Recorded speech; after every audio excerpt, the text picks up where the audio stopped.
Assalamualaikum warahmatullahi wabarakatuh. Om Swastiastu, Namo Buddhaya, salam kebajikan. Salam sejahtera untuk kita semua. Yang saya hormati Bapak atau Ibu dosen pengampu mata kuliah, serta rekan-rekan mahasiswa yang menonton video ini. Perkenalkan, saya Sanda Saskia Rahmana Sution dengan NIM 054198235, Prodi Ilmu Komunikasi UPJJ UT Medan. Hari ini saya mau sharing sedikit tentang topik yang menurut saya penting banget, yaitu investasi itu bukan untuk orang kaya. Saatnya anak muda jadi cerdas finansial.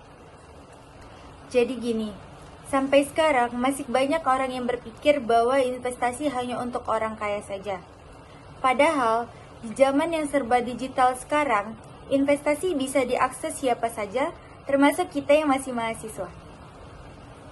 Teman-teman, faktanya, banyak orang Indonesia yang menganggap bahwa investasi itu masih mahal dan ribet.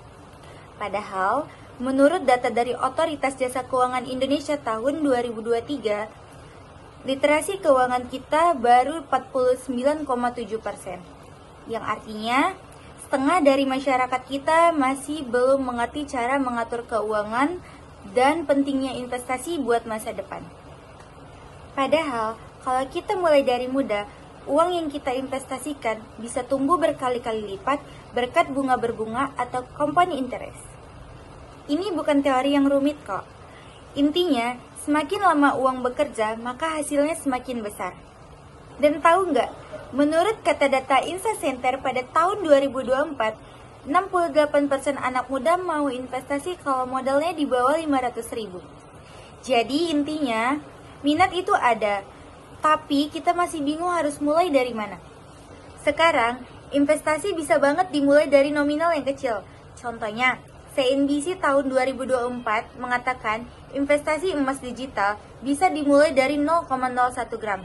Terus, masih banyak platform digital seperti reksadana yang bisa dimulai dari Rp10.000 hingga Rp50.000 saja. Hal itu udah termasuk mudah, murah, dan aman karena udah dikelola oleh manajer investasi. Tapi teman-teman, investasi bukan hanya soal naruh uang di aplikasi. Lebih dari itu, investasi adalah latihan buat disiplin, latihan buat ngatur keuangan, latihan untuk membedakan kebutuhan dan keinginan, serta latihan untuk memikirkan masa depan buat diri sendiri. Kalau kita ngerti ngatur keuangan, kita bakal terhindar dari kebiasaan konsumtif yang berlebih yang bikin boros tiap akhir bulan. Dan kalau anak muda melek finansial, negara kita pun bakal lebih kuat secara ekonomi. Jadi, efeknya bukan di diri kita aja, tetapi bisa buat lingkungan sekitar juga. Oke teman-teman, sebelum saya akhiri pembahasan pidato saya hari ini, saya ingin menyampaikan pesan singkat secara sederhana, yaitu yang penting bukan seberapa besar kita mulai, tetapi seberapa cepat dan berani kita memulai. Mulailah dengan langkah kecil, menabung dengan rutin, membeli emas digital, mencoba reksadana dengan modal yang terjangkau. Langkah kecil yang kita lakukan dengan konsisten akan menjadi fondasi besar untuk masa depan kita. Semoga kita menjadi generasi yang cerdas finansial, bertanggung jawab, serta siap menghadapi tantangan ekonomi buat ke depannya. Terima kasih sudah menyaksikan video ini. Apabila saya ada salah-salah kata, mohon dimaafkan. Wassalamualaikum warahmatullahi wabarakatuh.